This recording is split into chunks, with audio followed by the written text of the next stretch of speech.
This is the story of the one. As head of maintenance at a concert hall, he knows the show must always go on. That's why he works behind the scenes, ensuring every light is working, the HVAC is humming, and his facility shines. With Grainger's supplies and solutions for every challenge he faces, plus 24/7 customer support, his venue never misses a beat. Call quickgrainger.com or just stop by. Grainger, for the ones who get it done. Every day, we rise, challenging ourselves to work for what we believe in. At U.S. Border Patrol, protecting our borders is more than a job. It's a calling. Agents answer the call, working together to keep our country and communities safe. If you're ready for a new mission, join U.S. Border Patrol and go beyond. Learn more at cbp.gov/careers.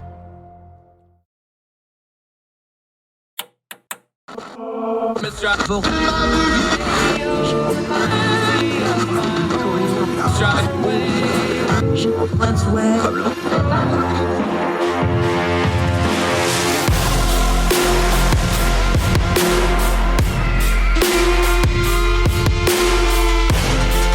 your host, Andrew Donaldson. This is Heard Tell. Welcome back to Heard Tell. Hope you all had a great weekend. I'm Andrew Donaldson. Thank you so much for joining us on this Monday, April the 11th, year of our Lord 2022, as the year continues to roll on. Hope you and yours are well wherever you are across the street or around the world. Really glad you're with us. Couple of stories of turning down the noise of the news cycle that we're going to get to today. Couple developments going on. There's a change in power in Pakistan. We're going to talk about that. We mentioned Schindler's List and the girl in the red coat last week. There's another story revolving around Oscar Schindler and the movie Schindler's List in the news. The woman who actually typed out the list has passed away. Has an amazing story. We'll get to that in just a little bit. Also, an amazing story. Folks, don't ever throw away artwork until you check it out first. Some guys up in Connecticut found a dumpster full of artwork from a barn. Turns out it's worth perhaps millions and millions of dollars. We'll cover that story as well. Also, Jane Bambauer, professor of law at Arizona University. We're going to get into some really interesting twists on a very old legal problem. Things like the Fourth Amendment, things like search and seizures, get a warrant, as we talk about. Well, what about this geofencing thing, where the police and law enforcement can get electronic surveillance of a big group of people in mass? Fourth Amendment in a very high-tech environment. Jane Bambauer on the program today to talk about that. Looking forward to that. But first, let's talk about the January 6th committee. The New York Times has a piece out, and we need to apply some of our rules to it that we talk about here on Heard Tell. The headline goes thusly: January 6th panel has evidence for criminal referral of Trump, but splits on sending. Despite concluding that it has enough evidence, the committee is concerned that making a referral to the Justice Department would backfire by politicizing the investigation into the Capitol riot. What planet do these people live on? It starts out this way. The leaders in the House committee, this is from the New York Times, investigating the Capitol attack have grown divided over whether to make a criminal referral to the Justice Department of former President Donald J. Trump, even though they have concluded they have enough evidence to do so, people involved in the discussion said. Remember that phrase. I'll come right back to that in just a minute. The debate centers on whether making a referral, a largely symbolic act, would backfire by politically tainting the Justice Department's expanding investigation into the January 6th assault and what led up to it. Since last summer, a team of former federal prosecutors working for the committee has focused on documentation of the attack and the preceding efforts by Mr. Trump and his allies to reverse his defeat in the 2020 election. The panel plans to issue a detailed report on its finding, but in recent months has been regularly signaled that it was also weighing a criminal referral that would pressure Attorney General Merrick Garland to open a criminal investigation into Mr. Trump, despite concluding they have enough evidence to refer Mr. Trump for obstruction a congressional proceeding and conspiring to defraud the American people. Some on the committee are questioning whether there is any need to make such a referral. Let's just stop right there. I just hate this sort of thing. There's a couple layers of problems here. First, let's apply our rule. Basically, what you have here is a news story that is not a news story. Yes, it's talking about the news. Yes, it's talking about the January 6th committee, which is a newsworthy thing. But at the heart of it, this is a people involved in the discussion said piece, because that's all it is. It's hinting. It's unnamed sources. Now, those can be accurate, of course, but what's our rules that we always apply to? There's no such thing as a leak. So if people involved in the discussions are talking to the New York Times about this, it's because they want this to get out. They want this information to be partaken. Why? Why do they want it known that the January 6th panel is having trouble deciding if this is accurate, whether or not to do a referral? There's a couple layers here, but let's just deal with the facts as they exist. The idea that this is going to politicize the process, this is already politicized. This process can't get any more politicized. There's no such thing and no version and no scenario to this process that is not going to be politicized. You don't think Donald Trump and his supporters are going to claim politicization no matter what happens here? Come on, let's be real and be grown-ups here. The January 6th committee has a couple of built-in innate problems. One is you have Congress itself, which, if we're going to look at January 6th as a crime to be investigated, they are both the victims. They also have some people that were involved as perpetrators. They also have some people involved in trying to clean it up. That doesn't make for a very good investigation, doesn't make for a very neat and clean investigation. I am very skeptical that we're going to get sweeping reckoning from the January 6th committee, which is what a lot of people seem to think they're going to get from that. That's not what you're going to get. You're going to get a lot of raw data. You're going to get some subpoenaed information. You're going to get a lot of people saying a lot of things, but you're not going to get a clear-cut reckoning. There's no reckoning coming from the January 6th committee. Now, we are getting information.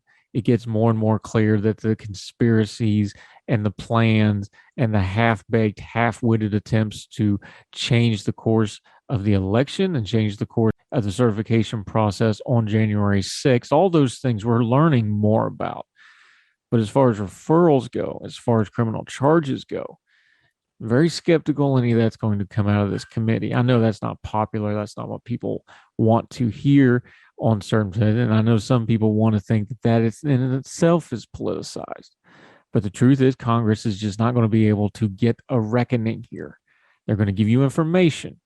They're going to give you some of what happened and insights into what happened. But there's not going to be any arresting of Donald J. Trump. There's probably not going to be any arresting of any of his underlings unless they are found to be blatantly lying, even though some of them have some real legal liability here, looking at folks like you, Mark Meadows. But that's not what's happening here. We've said from the beginning, you're going to have to temper your expectations of the January 6th committee. They're not really equipped to deal with what they're dealing with here. If you're saying that the riots that occurred on January 6th was more than that this was an attempt to overthrow an election, and there was elements of that. If you're going to say that this was planned by the president and his supporters, and there's definitely evidence to that, you're still not going to get what you're really, really looking for here, which is some sort of justice and reckoning for it all. That's not coming. What you better deal with is the facts that we can find out as it exists and push on from there. Why is this story out? People involved in the discussion said they're presaging something. They're telling you ahead of time that even members of the committee itself understand. They're not going to get that big ticket item that they think they're going to get, especially if the Republicans gain control of Congress come November.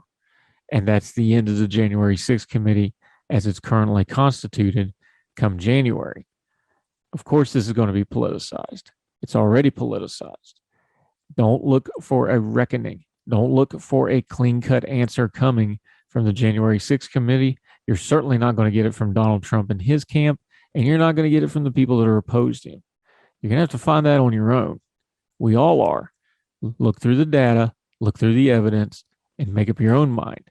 It's pretty clear what happened in the big picture. Some of the details we may never completely know, but we have more than enough to understand what's going on our own here. Just don't expect it to be a neat and clean narrative coming out of the January 6th committee going forward. More Hertel right after this.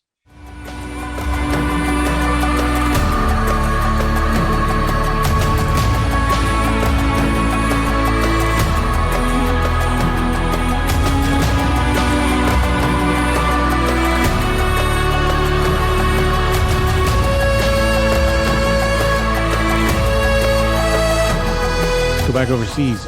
France had themselves some elections, kind of what we expected, but maybe just a little bit of a bigger spread. Emmanuel Macron, who is the sitting president of France, is ahead after the first round of voting. He will go into a runoff with Marine Le Pen, 28 points to 24 points, give or take, which numbers you want to use. A little bit bigger margin for Macron than most people thought, but still that's a lot for Le Pen. Now, the thing you need to know about Le Pen, she is heavily tied to Vladimir Putin's Russia. She's been very friendly with him. He's been friendly with her both publicly and privately. There's accusations that her political party has gotten money through Russian-linked banks and has been bankrupt. She has what we would consider some very far-right views. She is not good for freedom-loving people if she were to actually get power. This is something we want to keep a very close eye on. There are elements in American politics that would like to see her come to power. They are really digging these far-right, very authoritative people, and they think it fits into their worldview. Mark those people well. Keep an eye on these people who think Viktor Orban of Hungary and Marine Le Pen of France are the next big thing that we should emulate. They are not. These are not good people. They do not have good policies, and they will not be good for freedom-loving people, which is what we're supposed to be. And if you want to start restricting freedom, we're going to have a problem. We're going to have to chat about that because we want the maximum amount of people to have the maximum amount of freedom possible. The policies of people like Orban and Le Pen, that's not going to happen. They'd be perfectly happy having a 51% majority dictate absolute tyranny on the other 49. That's not what we're about. Anyway, Marie Le Pen, do your own homework. Don't take a talking heads word for it. Don't take my word for it. Just go dig up her manifesto she wrote a few years ago. There's a big piece in The Guardian about how she's remade her image to try to soften it to be more palatable. She still has a lot of highly questionable statements and policies. She is not good news for freedom. She is not good news for the future of France. We hope she is defeated, but she's going to a runoff. You never know what might happen in an election. More Heard Tell right after this.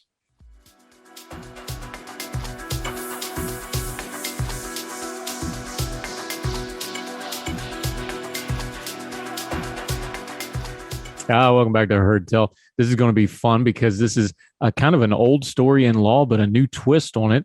We're going to go out to Arizona, another great Young Voices contributor. She's a professor of law out at the University of Arizona. That'd be the Wildcats, not that other one that does Sun Devil type stuff.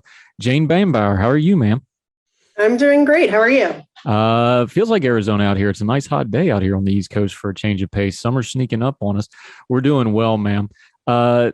Interesting thing. You've been writing in the Washington Post about letting police access Google location data can help solve crimes. Now, we've seen this pop up a couple times. We've seen it with the in-home technology. We've seen it with data location, things like that. You've kind of got a new twist on it here. I'll just set it up and let you tell the story, but are we going to really let Google start solving crimes? And is that a good idea? And give 2 examples, Professor. Give 2 examples. Okay. So I wouldn't say that generally in all applications, it's a good idea to have law enforcement knocking on the door at Google or Apple or any other tech company and getting whatever they want. This case, the reason I decided to write about it is because it's an inversion of the usual way that police investigate crimes, and that matters a good deal. So let me tell you what happened in this case, and then I can explain why I think it's so different from the other style of data access that police usually get. So in this case, a man walked into a bank. He shielded his face using his smartphone from the security cameras. So the police knew that he used an Android device, which wound up being helpful. He went into a bank, he robbed it, got away. And the police tried to figure out who he was, the sort of ordinary ways, asking witnesses and trying to follow up leads, and that didn't go anywhere. So then they applied for what's become known as a geofence warrant. They went to a magistrate judge. They said, okay, we know that a robbery took place at this location at approximately this time. We would like Google to share with us some location data on anyone who had an Android phone that was within 100, I forget if it's 100 meters of the bank during this 1 hour time period. And so then Google gave them some data. Using that data without any names on it, the police figured out that there were three phones that might potentially be the robber, and they asked for an additional hour's worth of location data of those three devices. And then once they got that data, they were able to home in on one phone that matched the other facts that they knew about the crime. And so then they asked Google to identify that one phone users, and that led to the arrest and eventual prosecution of this defendant Chatry. So the court had to decide whether that process that I just described was a violation of the Fourth Amendment, whether it complied with, whether there needed to be a warrant with probable cause, and if so, whether that style of investigation met those conditions. And the court decided no, that it was a violation of not just the defendant's rights, but all of the 18 other people whose phones happened to be in the vicinity within that hour and whose data was provided to the police. Now let's get some of the nomenclature just real quick, just to make sure everybody's on the same page, because we have a lot of internet lawyers.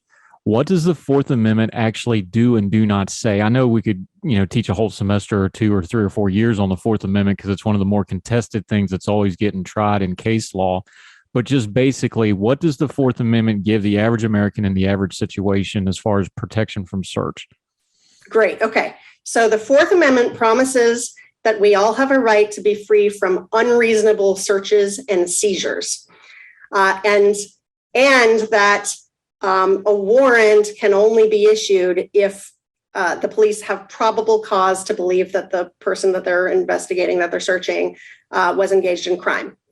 So the word search and seizure, for that matter, both of those words have become terms of art, because they don't just mean anytime the police is observing something, that we might call that colloquially a search, but it doesn't necessarily count as a search under the Fourth Amendment.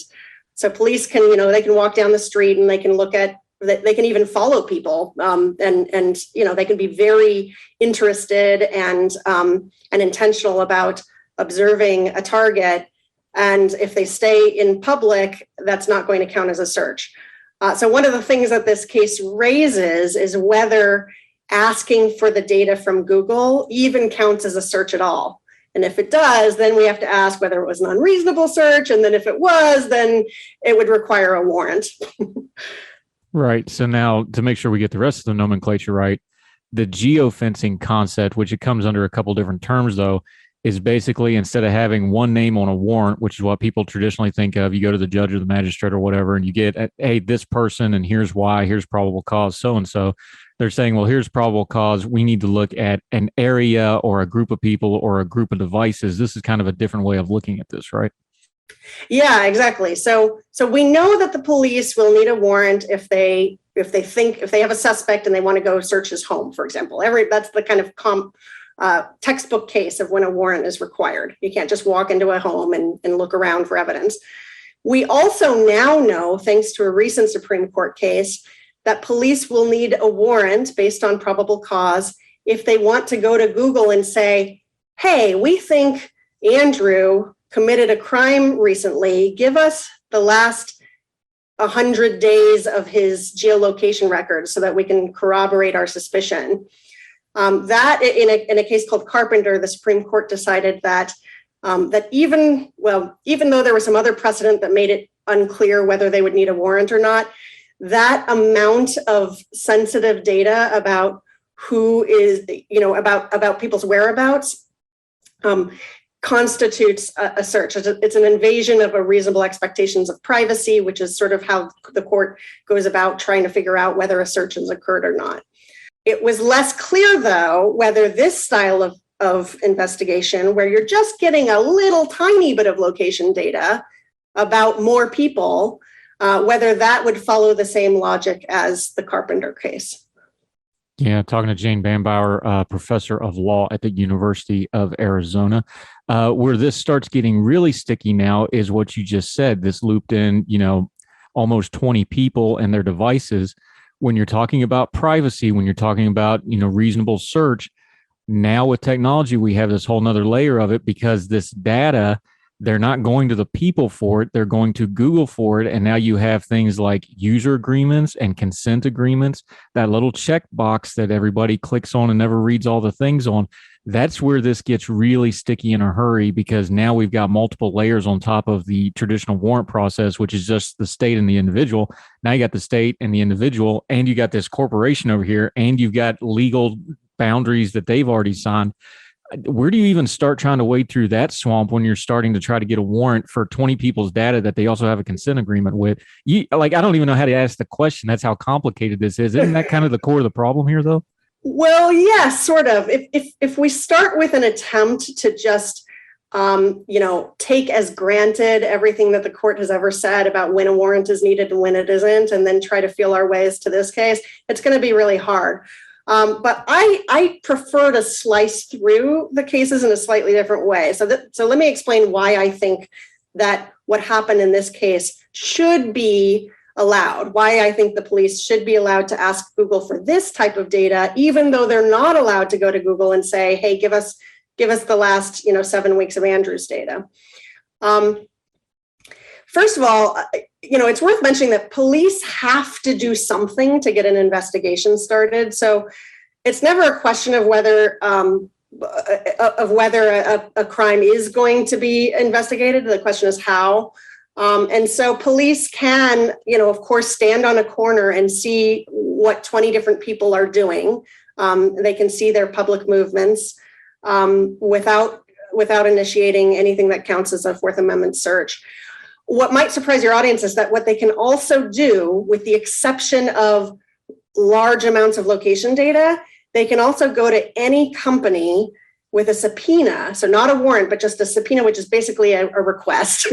And they can say, hey, give us records, any records that you have about Andrew. They can, in fact, it's actually even worse than that. Let me tell you about this weird puzzle where under the Bank Secrecy Act, banks they're required to keep records on transactions. So if you have a bank account, banks are compelled to keep records, and they also must respond to a subpoena. Again, not a warrant, just a request.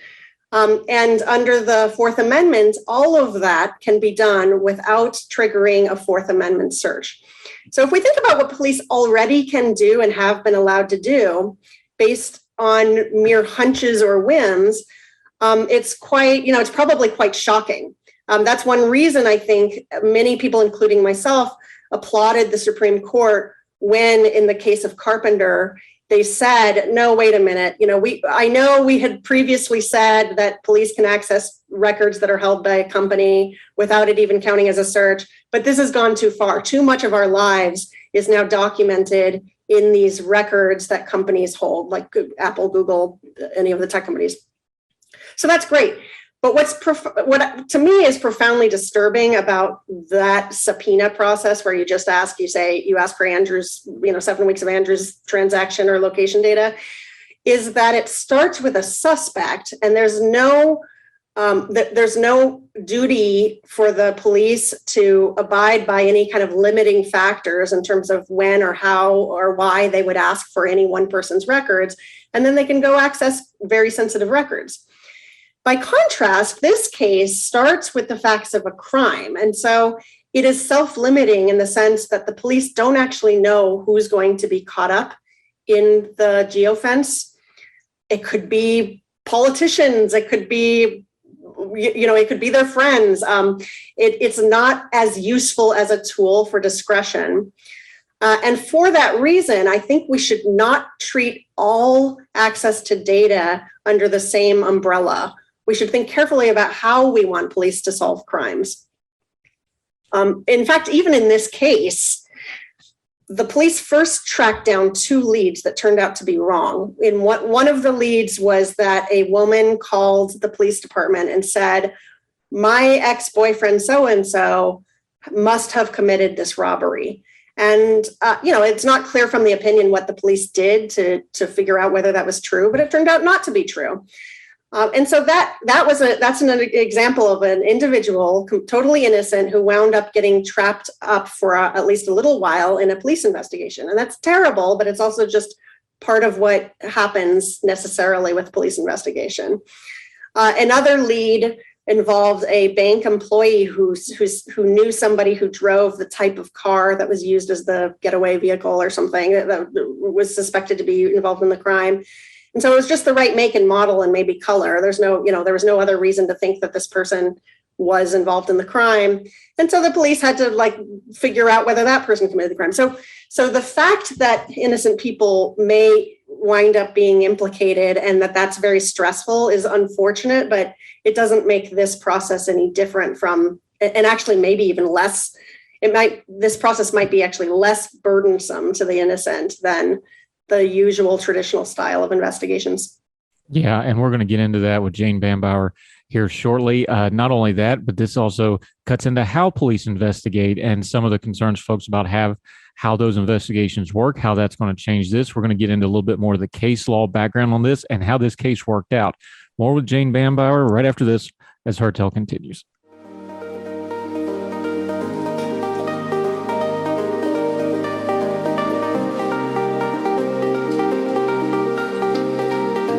Welcome back to Her Tale. We got Jane Bambauer. She's professor of law at the University of Arizona. She's been writing in the Washington Post about geofencing, which is just a new high-tech version of an old debate that we will have in perpetuity over the Fourth Amendment and warrants and searches and things like this.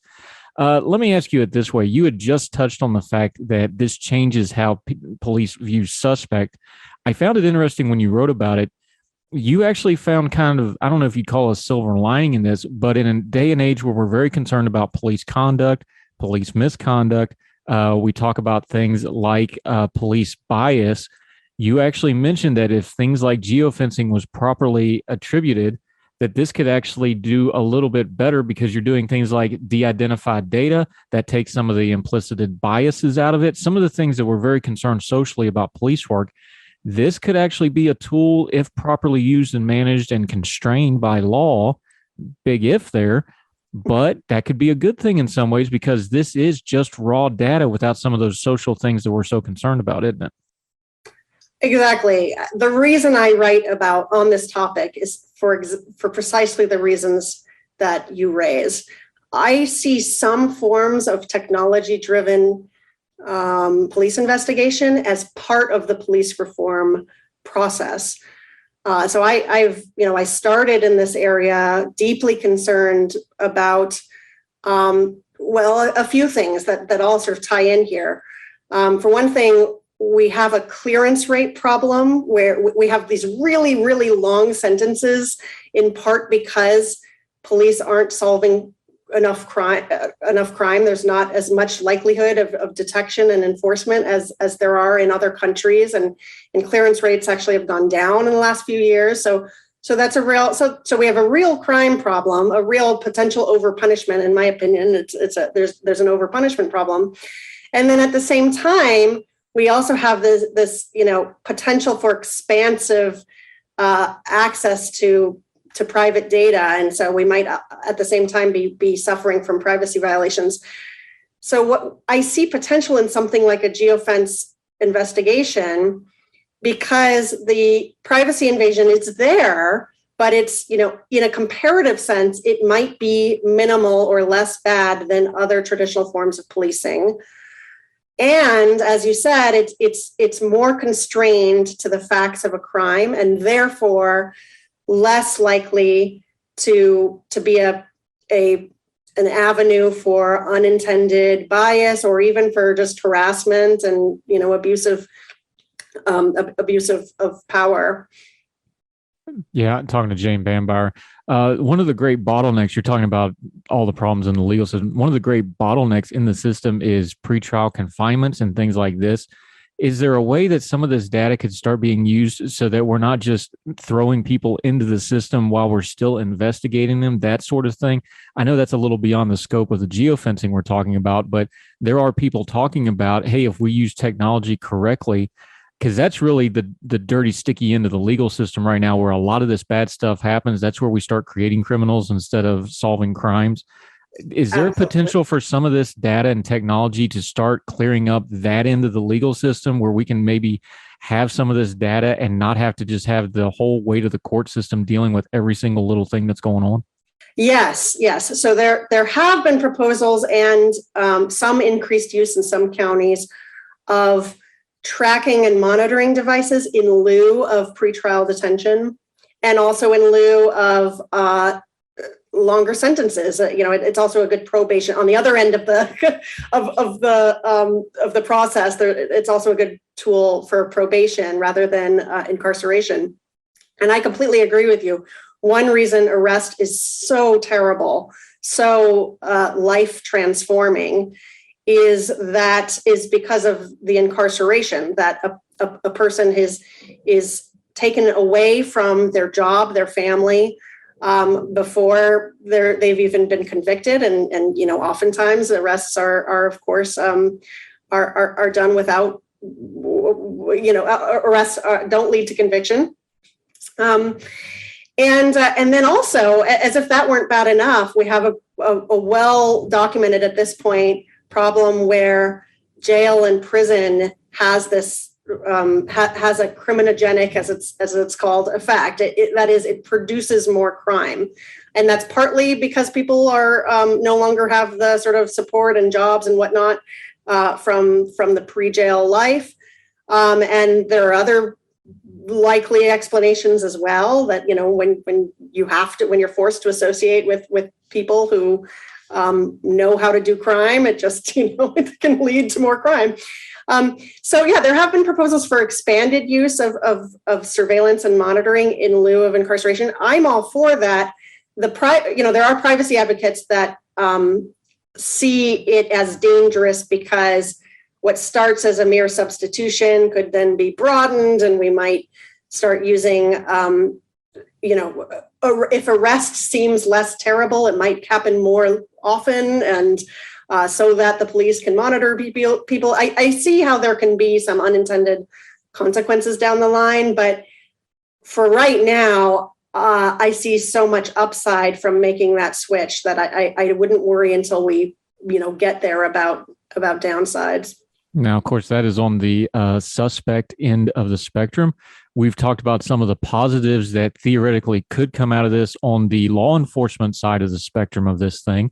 But Professor, as you all know, that all sounds great on the board in the classroom, but we're out here in the real world. We're grown folk. We understand that human nature is undefeated, and we got a lot of data.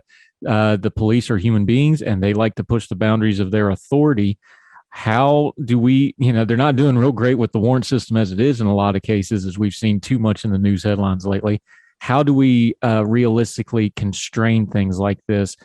Because of the high-tech nature of this, some of the old models of restraint just aren't going to work. Some of the old check and balances are going to have to be updated some form or fashion, I would think. How do we make sure that the good parts are getting implemented without the bad parts, where they can get very invasive into people's lives in a big, big hurry with this technology? Yeah, great. Yeah, so I think there are a few practical limits that should be applied either by police departments themselves, and that does happen. Police agencies, and certainly the federal, Department of Justice often actually constrains itself even more than law would require. But I'm also hoping that this is an area where legislation could come fill in and actually take some pressure off of the courts too, to figure out what's allowed and not allowed. The constraints that I think are important, at least at this stage, are, first of all, making sure that a request of this sort is unlikely to capture way too many devices. So, if there's a crime at a Justin Bieber concert, this is not the right tool, right? You're going to have just too many cell phones in a small area, and unless there's some other, unless there's some other limiting factor that can help ensure that only a small number, say, fewer than 50 or something devices are tracked. I have advocated for, it's not super popular, but I've advocated when we have a new technology for limiting its use to the more serious crimes. The thinking there is that it allows a sort of testing and proving ground and figuring out what the problems are in a context where the crime solving, if it does indeed turn out to be efficacious, the crime solving is most valuable to the public. So personally, if I got to design everything, I would limit its use to felonies that are punished at a certain level, maybe not even all felonies. The other thing I worry about is, as I said before, I think one of the benefits of this style of investigation is that there's just not a lot of room for the police to exploit the tool. I mean, unless they're making up crimes whole cloth, there's and as long as there's some process of confirming that a crime did occur at a certain area and the geofence is constrained enough to not wrap in too many people, it doesn't seem to be as ripe for abuse. Let's talk about it this way, because we want to bring this to a practical thing. We understand that these things get worked out. We understand one of the frustrating things with technology moving so fast is we actually just have things downtown. It's like, oh, well, I wonder who's the first person to sue so we can get some case law on this is going to be. It's just kind of how the legal system works. What's the legislative side of this? There's obviously a path here where there needs to be some legislative oversight, both on the state and federal level. Municipalities are probably going to have some variations on these things, depending on things.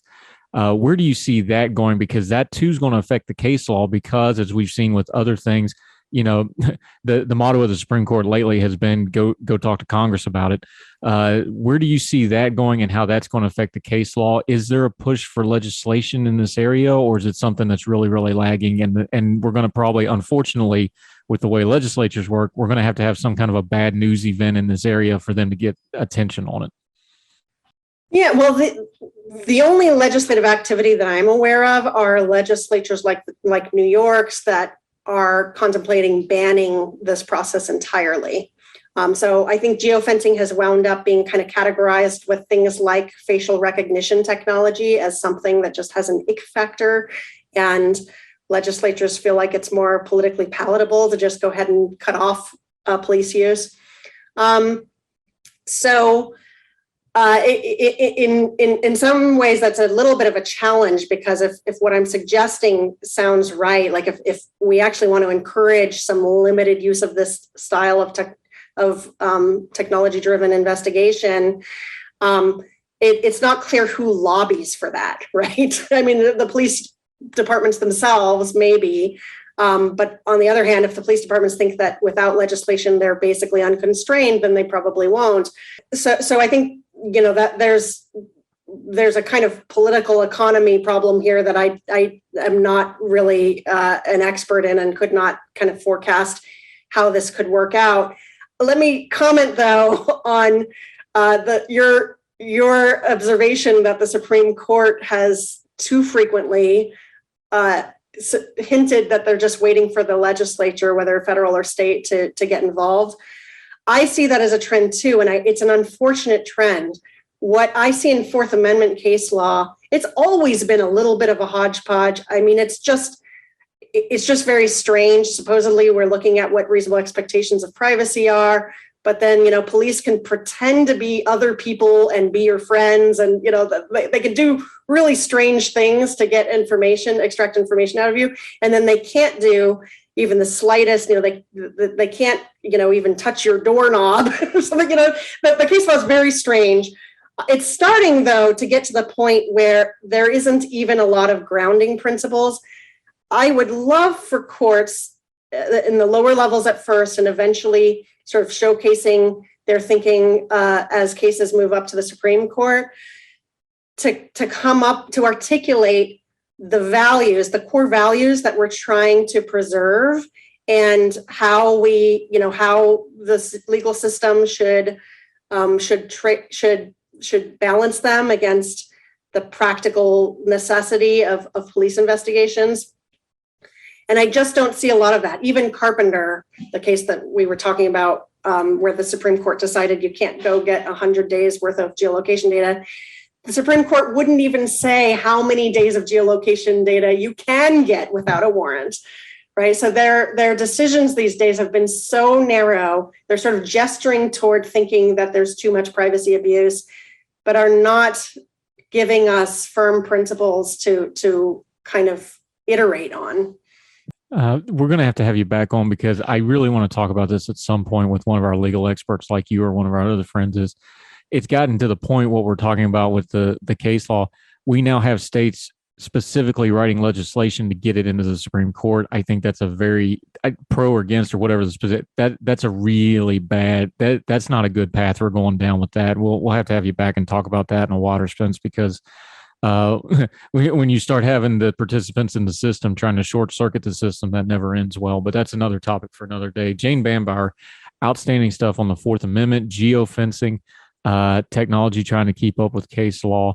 Appreciate your time today. We're going to definitely have you back, but until we get you back, let folks know where they can follow you, your social media, where you're writing at. This piece we're talking about, again, was in the Washington Post. We'll link to it in the show notes, but let folks know what you have going on until we see you again.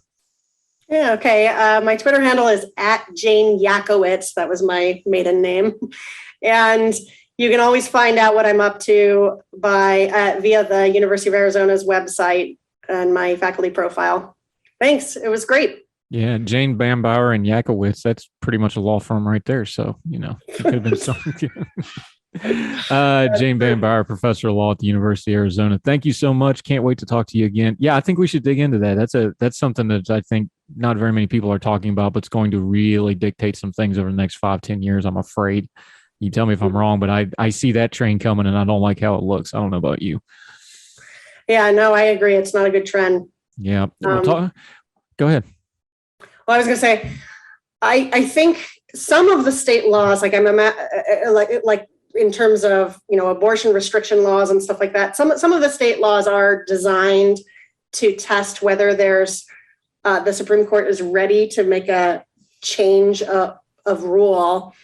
That has its own perverse consequences. But another problem, which I think you're right is related, but I can't, I haven't thought through how, is this increasing narrowness of the way that the Supreme Court drafts its opinions. So it used to be that the Supreme Court would write short opinions, like 20 to 40 pages long, and they'd have these kind of explaining their overarching values so that lower courts could try to apply them to new facts. Now the opinions are hundreds of pages long, and they just say, well, we're not going to say much more than just that this case is decided in this way. And we haven't, we reserve the right to decide a different way for almost any other case. And it's really an abdication of their responsibility. Yeah, the Roberts Court is going to be a fascinating study 20, 30 years from now in a lot of ways. Jane Bambauer, thank you so much for the time today, ma'am. You were great. Appreciate it. Yeah. Okay. Thank you.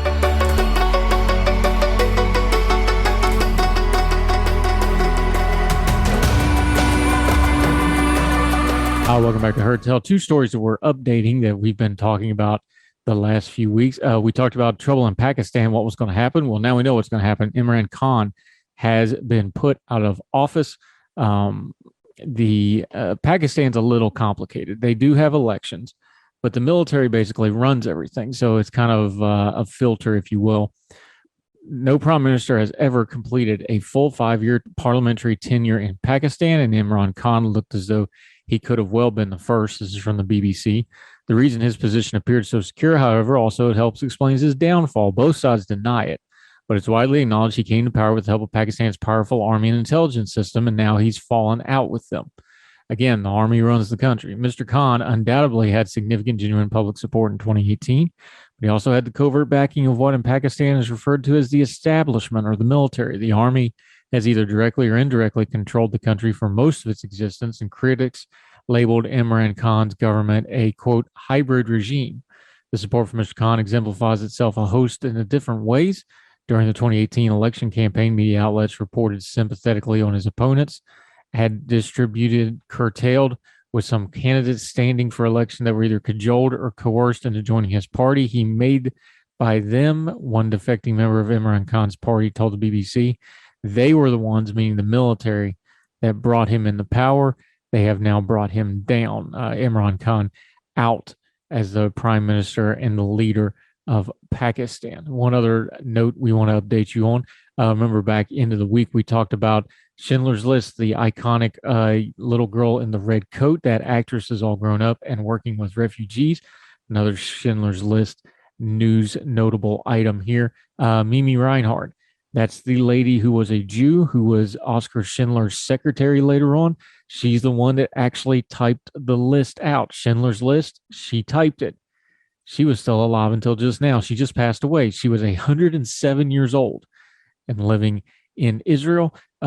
She kept it private most of her life that she was one of Schindler's rescued Jews. She did talk about it on the record about the time the movie came out, although she refused to see it for many, many years because she said it was still fresh in her mind, even though that was 50 years after the fact. By that point, her, along with about 1,000 other Jews, were saved by Oskar Schindler.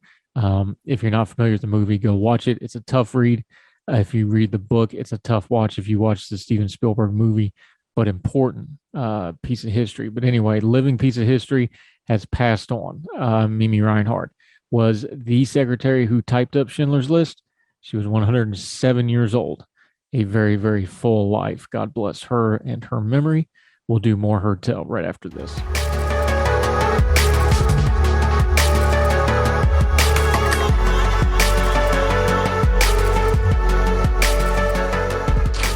Heard Tell show. You know, we always try to end on a good note.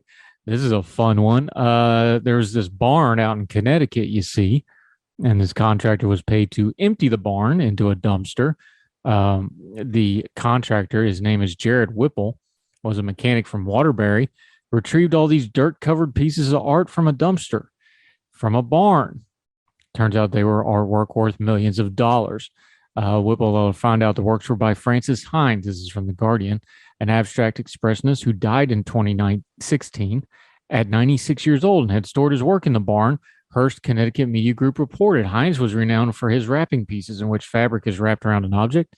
His art was compared to that of Christos or Jean-Claude, who became famous for wrapping installations around Europe, including the Arc de Triomphe in Paris. Hines wrapped more than 10 buildings in New York City, including the Washington Square Arch, JFK Airport, the Port Authority Bus Terminal. Art curator and historian Peter Hastings Falk said the hundreds of pieces retrieved by Whipple included paintings, sculptures, and small drawings. Hastings Falk estimated the wrapped paintings alone would be sold at $22,000 a piece, and Hines' drawings at around $4,500 a piece. Whipple showed some of the pieces at a gallery in Waterbury last year and recently decided to sell some of the art. He is collaborating with Hollis Taggart, a New York City gallery. And he said, quote, I pulled it out of this dumpster and I fell in love with it. I made a connection with it. My purpose is to get Hines into the history books. He's also going to make a whole lot of money off it. The whole collection is thought to be worth millions of dollars. Don't throw away artwork till you get it appraised, folks. Moral of the story. That'll do it for Heard Tell today. So glad you're with us. Hope you had a great weekend. Busy week ahead. A lot of stories that we're going to turn the noise of the news cycle down on. A lot of things to get to. Some great interviews coming up. Make sure you're subscribed and you like and leave comments wherever you're watching and or listening to the podcast from. We don't want you to miss a bit of it. So until we see you next time, we hope you and yours, wherever you are, across the street around the world, we hope you're well. We hope you're well fed. We'll talk to you tomorrow on Heard Tell. All the music on Heard Tell is provided under a Creative Content license from monstercat.com.